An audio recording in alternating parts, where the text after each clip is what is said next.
En 2022, 64 000 tonnes de céréales seront nécessaires au Mali, d'après ce qu'a indiqué le commissariat à la sécurité alimentaire. La structure publique indique que même si le niveau de l'insécurité alimentaire dépasse ceux de 2013 et 2014, la mise en œuvre du plan national de réponse 2021 enregistre des résultats appréciables. La Banque africaine de développement investira dans l'industrie pharmaceutique africaine 3 milliards de dollars. D'après son président Akinwumi Adesina, le but est de renforcer le secteur dans la fabrication et la distribution de vaccins anti-Covid-19.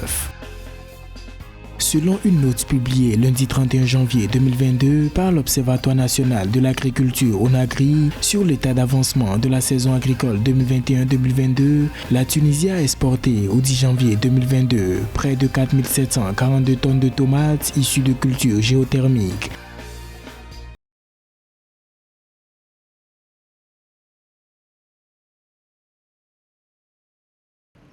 Le Mali veut garantir une sécurité alimentaire d'ici 2022. Pour y parvenir, 64 000 tonnes de céréales sont indispensables en termes de moyens de subsistance. Selon les autorités, le plan national de réponse 2021 a été mis en œuvre à plus de 99% pour 32 994 tonnes de céréales distribuées par l'État en faveur de 102 837 personnes. Cette stratégie de production intensive passe notamment par l'accroissement de leur maîtrise de l'eau, car ils ont un très grand potentiel. Également, le développement de la recherche ou le développement des partenariats avec les organismes de recherche pour mettre en place des variétés typiques qui s'adaptent au climat du Mali et qui seront des variétés à fort potentiel de production. Le Mali, comme bon nombre de pays du Sahel, est affecté par une crise multidimensionnelle marquée par la Covid-19, les conflits armés et les aléas des changements climatiques. Le caractère violent des attaques a provoqué une baisse de la productivité et d'importants déplacements. En décembre 2021, 378 000 déplacés internes ont été enregistrés, un record depuis 2013 selon l'Organisation des Nations Unies. Face à cette situation, je dirais fort déplorable, les approches normalement qu'on peut pouvoir mettre en place restent plus ou moins variable, mais déjà l'élément le plus clé sur lequel le Mali doit pouvoir mettre l'accent, c'est de sécuriser ses bassins de production. Et donc le Mali gagnerait véritablement à mettre en place une véritable stratégie de développement agricole quand on sait les capacités énormes que le Mali a pour pouvoir développer cette culture. Pour une meilleure résilience en 2022, le Mali prévoit d'implémenter un dispositif national de sécurité alimentaire bénéficiant de ressources nouvelles. Il consistera en la possibilité de paiement d'indemnisation de la mutuelle panafricaine de gestion des risques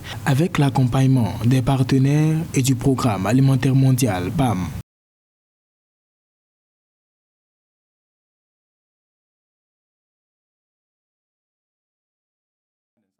Le président de la Banque africaine de développement, Akinwumi Adesina, annonce un investissement de 3 milliards de dollars pour l'industrie pharmaceutique africaine. Suite à une visite effectuée à l'Institut Pasteur de Dakar le 29 janvier 2022, il a émis l'engagement de soutenir la production de tests rapides, de produits pharmaceutiques et des vaccins contre la Covid-19. L'objectif est de mettre fin à l'inégalité dans la distribution des vaccins en mettant à disposition les capacités techniques, la matière première et les infrastructures.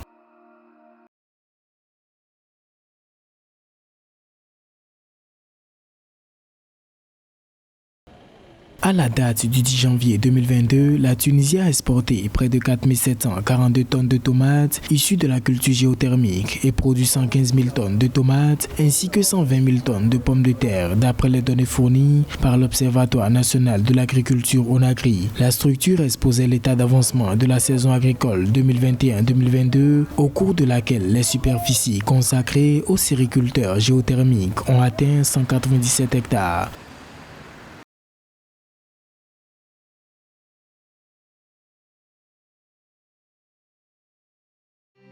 En Guinée-Bissau, la filière cajou bénéficiera d'un prêt de 30 millions de dollars de la Banque africaine de développement BAD, destiné à soutenir les infrastructures. Ce prêt intervient au même moment que le lancement du projet soutenu par la Banque africaine de développement tendant à renforcer le rôle et l'inclusion financière des femmes et des jeunes dans la production de cajou, fruits et légumes. Sur le financement total, 14 millions de dollars seront alloués au réseau routier pour faciliter l'acheminement des noix vers les destinations portuaires voisines.